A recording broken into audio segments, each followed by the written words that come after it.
तत्वों से बना हुआ है। तो ये तत्वों से बना हुआ शरीर, हम लोग यही बोलते हैं कि मिट्टी से मिला हुआ शरीर मिट्टी में मिल जाता है।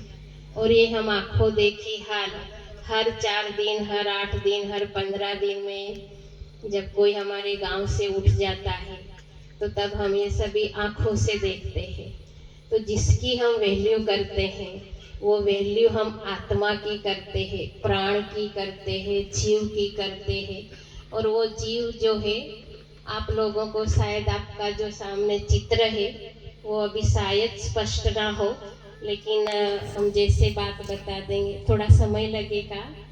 आपका भजन का समय है, मैं समझती हूँ उन सभी बातों को, लेकिन हम खास इन आत्माओं की मुक्ति के लिए ये प्रोग्राम है। तो आप ध्यान से एक 10-15 मिनट समय दो, इस बात को समझ लो, हम सभी के लिए आवश्यक है। हम सभी आत्माएं हैं, हम सभी को एक दिन सबको जाना है। सबको जाने का समय अलग है, मंथ अलग है, साल अलग है, परंतु जाने की विधि भी सबकी अलग है। कोई कैसे जाएगा, कोई तारीख तिथि नहीं लेके आए हैं, परंतु फिर भी सबको जाना है।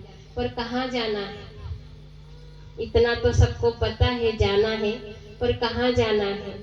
हर एक को क्या लगता है, शमशान में जहाँ हमारी विधि होती है, तो शमशान में जहाँ विधि हो गई तो विधि हो गई, वहाँ हमारा घर हो गया। नहीं, ऐसी कोई कल्पना नहीं करना कि वहाँ ये केवल शरीर को रखने के लिए वो एक विधि बनी हुई है कि हम शमशान विधि करते हैं। लेकिन में मुक्ति जो होती है, मुक्ति में जाने के लिए आत्मा को, खुद वो आत्मा भी अभी जो जाएंगी उसको भी मुक्ति का नॉलेज होगा तो वो जाएगी। अगर मुक्ति का नॉलेज नहीं होगा, उसकी घर, जैसे आपको कहीं शहर में जाना है, कोई गांव जाना है, कि बहुत कोशिश करेंगे, उसमें टाइम वेस्ट जाता है।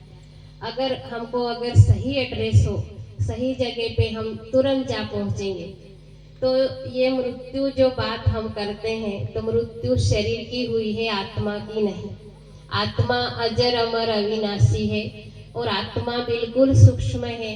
जैसे आप लोगों ने खसखस देखा है खसखस है ना, खसखस आता है छोटा बारीक, वो भी एक पदार्थ है।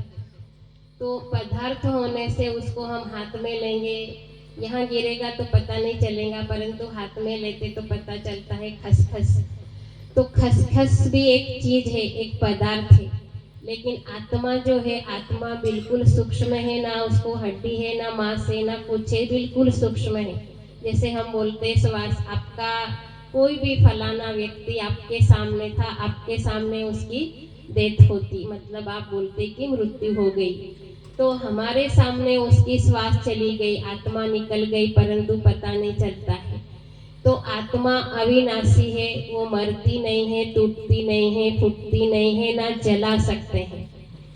जैसे हम बोलते हैं कि किसी का जो शरीर है, कोई बार हमको नीचे गड्ढे में गाड़ना पड़ता है, किसी को जलाना पड़ता है, परंतु गड्ढे में गाड़ दो तो भी उसका घर नहीं जला दिया। जलाना इसलिए विधि है क्योंकि जलाने से क्या होता है, जो राख होती है हम गंगा में बहाते हैं तो पांचों तत्वों विलीन हो जाते हैं, तत्वों में विलीन होते हैं। परंतु आत्मा की मुक्ति के लिए हमने उसको जल में बहाया, तो इसका मतलब जल में जाकर के आत्मा विलीन हो गई या आत्मा चली गई, ऐसी वाली बात नहीं होती। आत्मा अमर है। आत्मा अमर इसलिए है, आप सामने जो चित्र देख रहे हो उसके लिए कहते हैं वो परलोक सिधारा, बोलते हैं ना, परलोक सिधारा। अब परलोक कहाँ है वो भी नहीं मालूम। तो हम लोग इस दुनिया में, इस संसार में यहाँ रह रहे हैं, ये इसको बोलते हैं साकार लोक, आकारी दुनिया, माना हम शरीर के साथ रहते हैं इसलिए। परंतु उससे ऊपर एक दुनिया है जिसको हम बोलते हैं, बीच में चित्र दिखाया है, सूक्ष्म लोक, और वो वहां जाकर के ब्रह्मदेव को मिलती है, ऐसा बोलते हैं। तो ब्रह्मदेव यानी वो भी सूक्ष्म रहता है, हम आत्माएं भी सूक्ष्म है, तो ऊपर आकाश तत्व के ऊपर सूक्ष्म में जाकर वहां आत्माएं 12 दिन, जब तक हम इनकी विधि नहीं करते, इन आत्मा का पूर्ण विराम नहीं है, अल्प विराम ऐसा बोलते हैं। पता है अल्प विराम? अल्प विराम हमने स्कूल में सीखा है। पूर्ण विराम माना हमेशा के लिए क्या है वो आराम में रहेगी। और अल्प विराम मतलब क्या है, थोड़े समय के लिए।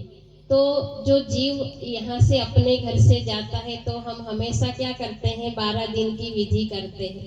खैर, किसी को समय नहीं है या समझो किसी की आजीविका नहीं है, कुछ बातों के कारण समय लग जाता है, उसका कोई ये नहीं, परंतु 12 दिन का जो है वो अल्प विराम, यानी थोड़े समय के लिए जो आत्माएं शरीर छोड़ती है उनको वहाँ सूक्ष्म लोक में रहना समय मिलता है। एक थोड़े दिन के परमेश्वर को मिलने के लिए एक आराम मिलता है। फिर हम बोलते हैं हमेशा के लिए मुक्त हो जाए, तो हमेशा के लिए आत्मा मुक्त नहीं होती। हम सभी लोगों को जो भी है, हर एक को स्त्री का पुरुष का चोला अर्थात शरीर लेना पड़ता है, संसार में पाठ बजाने आना ही पड़ता है। ऐसा है नहीं कि हमेशा ऊपर बैठे रहो। हमारा घर कहाँ है? अभी जैसे आप लोगों को पूछते कि भाई आपका घर का, आप यही बोलेंगे कि हमारा वो जो घर है वो होलीपाड़ा में है, मतलब हमारा ये गांव है, यहाँ हमारा घर है। ये हमारा परमानेंट एड्रेस नहीं है, परमानेंट घर नहीं है। इस घर को हमको छोड़ना है। दो घर है, एक आत्मा को ये एक घर है शरीर का, और दूसरा ये शरीर के निवास के लिए एक ये घर बनाना पड़ता है।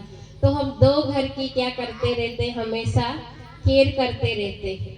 हमेशा हमारे बुद्धि में क्या होता है, घर बनाना है, घर ये एक तो परमेश्वर हमको पहले से ही दे देता है। तो आत्मा इसमें निवास स्थान करके इस घर में हमारा जो जीवन है वो जीवन चलाती रहती है। लेकिन फिर हमेशा इस जीवन में आने के बाद फिर हम अपना जो घर है उस घर को बनाने के लिए मनुष्य अपना पूरा जीवन उसमें लगा देता है कि घर बनाना है, घर बनाना है, पर अंत तक वो घर बनता नहीं। कारण हम केवल एक ही बात लेके घूमते रहते हैं, जिस जीवन के लिए खुदा ने